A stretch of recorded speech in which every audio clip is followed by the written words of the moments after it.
Finally, natapos na natin tong 500 pesos. Finally, natapos na natin tong 500 pesos. Finally, natapos na natin tong 500 pesos for unit. Ano ba?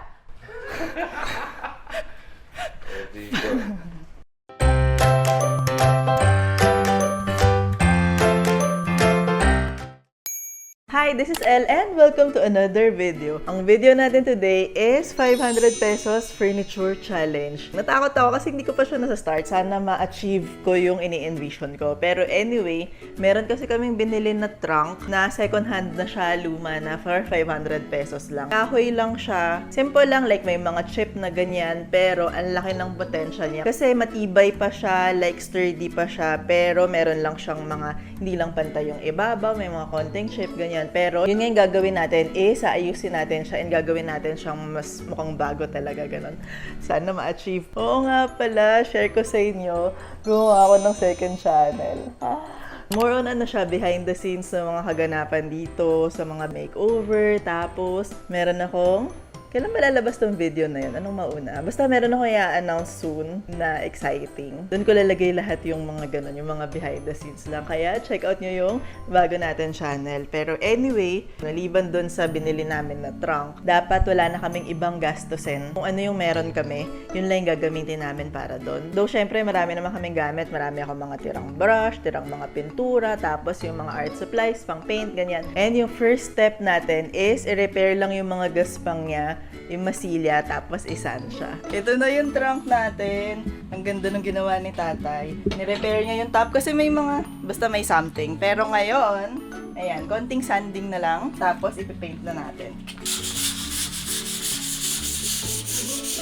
Tapos, after nun, pinaint na natin ng trunk. Specifically, si Yusef ang nagpaint nito using yung tirang paint na gamit namin para dun sa bedroom makeover namin before. Sobrang love ko yung kulay na yan. Parang jewel tone na blue-green, ganyan. Sobrang cute. Yun yung pinaint natin sa kanya as base coat. And ang gagawin ko ngayon is lalagyan ko na ng detail and design yung trunk para talagang mag-iba yung look niya, as in mag-iba yung itsura niya. Pero bago natin start yun, I wanna thank Skillshare for partnering with me for this video. If madalas kayo nanonood ng video natin, I'm sure narinig yun na yung Skillshare from me. I super love their platform. Online platform siya na merong thousands and thousands of classes na pwedeng yung i-take. Ang dami mo talagang pwedeng matutunan sa kanya. Nag-take na ako ng classes doon for typography kasi mahilig ako sa ganon, yung mga typography nga, graphic design, ganyan. Tapos nag-check out na din ako nung for plants nila. Kung ano yung hilig nyo or ano yung gusto nyong matutunan, kung gusto nyo lang mag-explore ng ibang mga skill set, ganyan. Kaya nga Skillshare, di ba? Pwede nyo i-check out lahat ng mga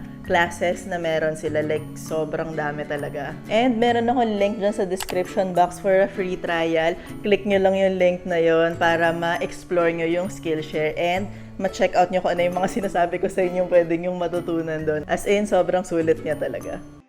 Bago natin sisimulan yung pag-paint doon sa actual na trunk, kailangan ko muna ma-figure out ano ba yung kulay, ano yung design, ganyan. So far, ayan yung main na color ng trunk. Tapos, iniisip ko maglagay ng border, mga ganyan. And, hindi ko pa alam. Tutuloy ko pa yung design nito.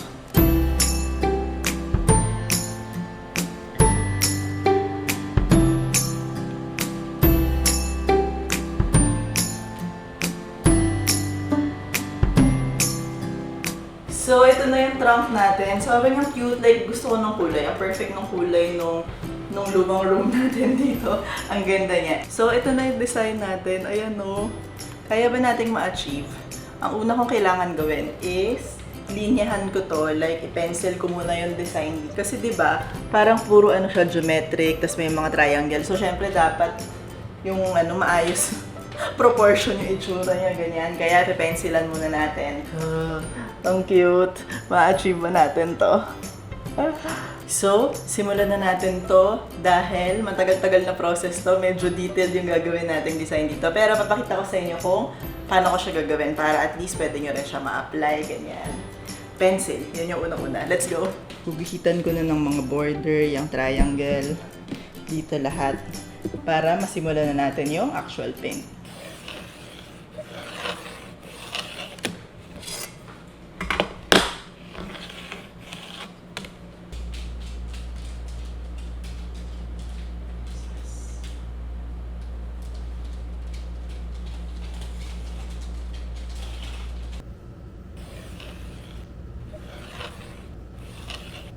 Tapos ko na gawin yung pencil, finally. Ang daming guhit na ganyan dahil kailangan nga i-measure eksakto para maayos yung proportion natin.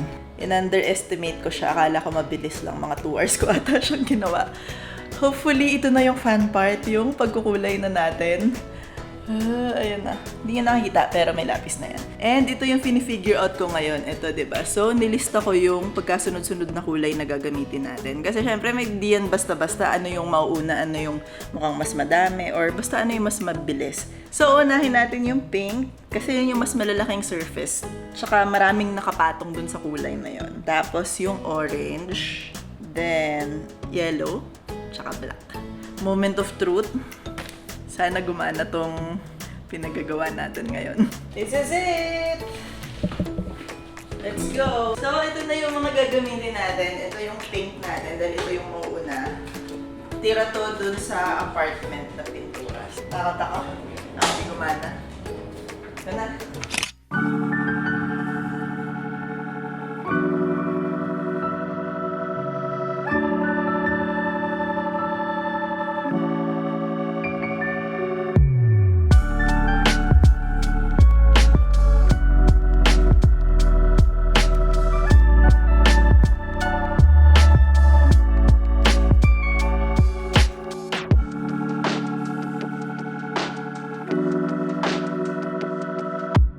Based dun sa unang coat natin ng pink, ang magiging effect pala nitong gagawin natin mas organic, ganyan. Hindi ko kasi siya ma-tape dahil tutuklap tong original paint dito. So, ang gagawin na lang natin nga, organic look, ganyan, brush stroke. Madami pa, may second coat pa. Nag-uumaga na.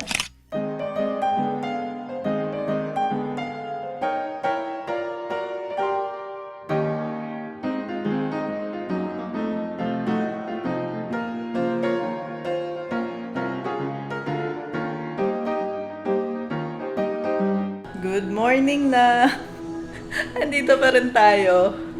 Pero, tatry ko na yung red-orange. Actually, ang hirap kasi dun sa isa, dahil ang light niya, tapos dark yung background. So, ang hirap niyang i-cover. Pero, sana mas okay dun sa dark orange na color natin.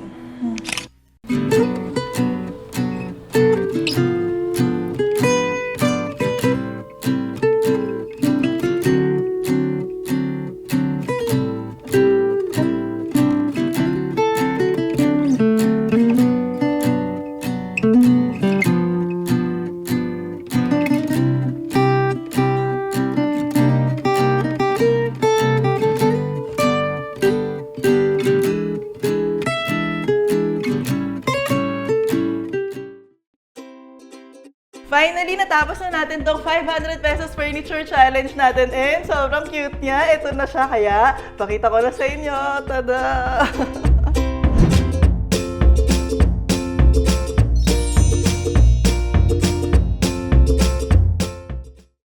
So, ito na yung finished product natin. Grabe, sobrang effort pala nito. In-underestimate ko yung time, saka yung effort na kailangan. Pero okay lang. Dahil, ito naman siya, sobrang cute nung kinalabasan niya. So, ang unang-unang ginawa namin is, syempre, nag-source tayo ng murang mga gamit, murang furniture. Yun yung hilig namin maghanap ng second hand, vintage, or luma. Tapos, iisipin namin, paano natin pwedeng pagandahin yon, paano siya mag-i-improve lang ng hindi ganun kamahal or something. So, dito natin ginamit yun. Na-inspire ako dun sa mga design na very colorful, very vibrant, graphic, ganyan. Kasi yung gusto ko lang is accent piece. Yung ilagay mo lang sa corner na room, okay na siya. Patungan mo ng halaman dito, okay na siya. Like, wala, ang ganda lang niya. So, nung naisip ko na ano yung gusto kong inspiration, syempre, inisip ko anong mga kulay. Nag-base ako kung ano yung existing na meron kami. And yung pinaka-base color natin is yung luma naming pinaint dun sa kwarto namin before. Ang ganda, like, ang ganda ng pagka-blue-green niya. Tapos, based dun sa meron na kaming paint, dun ako nag-isip ng ano yung mga magmamatch sa kanya, ano yung magko-complement sa kanya. Kasi di ba blue-green to, ganyan. So, gusto ko ng parang dark red-orange na mga border, tapos yellow. Yung talagang nagpa-pop yung mga accent color natin. Tapos, meron tayong light pink and syempre, meron tayo ng mga black na talagang wala lang. As in, nung after, kasi last na last yung black nilagay, okay na siya nung una, tapos paglagay ng black, nag-iba. As in, nag-pop siya talaga. So, sobrang thankful ako kasi lahat ng mga material dito, meron na kami. Tapos, meron ako dating biniling acrylic set kasi gusto kong mag-try ulit bumalik mag-paint, alam mo yun, mag-explore lang. Tapos, hindi ko nagamit. Kaya ngayon, nagamit ko na siya dito and next time, gagamitin ko na siya ulit. Pero, sobrang perfect ng acrylic paint over dun sa normal paint kasi mas may body siya. Tapos, yung color niya talaga, mas vibrant, ganyan. And, ang cute niya, wait. Tingnan nga natin. Kamukha ba nung ginawa natin? So, ito yung dinrawing ko na design. And, tada! Ano, nakuha ba natin? Grabe, alam nyo ba, yung unang nag-try ako, yung pinakaunang color natin na pink, tas hindi ko mapantay yung lines, parang feeling ko, mag-give up na ba ako? Ma-achieve ko ba yung ginawa kong design? Pero, I'm so thankful na-achieve natin. Buti na-achieve natin kasi sobrang effort niya. Noong unang gabi, akala ko parang, isang gabi lang to. Puyatan lang tayo ng isang araw. Pero no, hindi puyatan ng isang araw. Puyatan pala to ng 2 araw. Kaya ang saya ko kagabi kasi natapos na to. Alam mo yung parang pag last ko ng ganun, tapos parang nung last na siya parang, na-relax ako agad. Kung gusto nyong malaman kung ano yung maaabot ng 500 pesos nyo, kailangan nyo ng effort. So yun yung result ng 500 pesos challenge natin. Parang gusto kong ituloy itong series na to. Parang maghahanap lang ako ng mga murang mga pieces. Tapos ano yung pwede natin gawin doon na hindi tayo masyadong gagastos pero may improve natin. Tingin nyo, wala lang, na-happy ako. Pero next time, hindi ko na-underestimate yung time na kailangan para prepared yung kalooban kong gumawa ng mga ganito. Pero anyway, yun lang. Sobrang happy ko sa result nitong ginawa natin. And I'm sure makikita nyo to sa mga background namin na ginagamit namin to sa mga pang-accent and pang-corner ng room. So hopefully, nagustuhan nyo to yung video na to. Until next time, bye!